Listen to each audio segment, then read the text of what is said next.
Middle ઈસ્ટમાં ચાલી રહેલી યુદ્ધની પરિસ્થિતિના પગલે ગેસની સપ્લાયને અસર થતાં અંકલેશ્વરમાં કોલસાની માંગ વધી છે।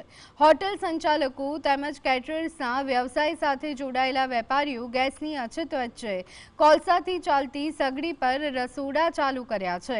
આમ કોલસાની માંગ વધી છે, પરંતુ ગેસની જગ્યાએ કોલસાનો ઉપયોગ કરવાથી હોટલ સંચાલકોને વધારાની મહેનત અને ખર્ચનો સામનો કરવો પડી રહ્યો છે।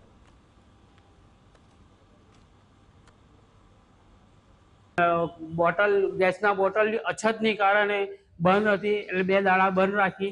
એટલે રૂપિયા પૈસાથી કોલસા લાવીને અમે આજે હોટલ ચલાવી રહ્યા છે। અમારા ઘરા ખાંચવા પડે એટલે આજે ચૂલા પર હચવી રહ્યા છે।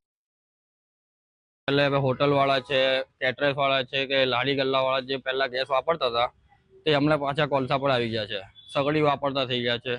તે હિસાબથી અમારા કોલસાની ડિમાન્ડ વધવા માંડી છે। તો અમારા કોલસામાં કોઈ જાતનો ભાવમાં એવું કંઈ નથી। કોલસાની જે આપણી જે પહેલેથી જે વેચાણ ચાલુ છે તેવું વેચાણ ચાલુ જ છે આપણું।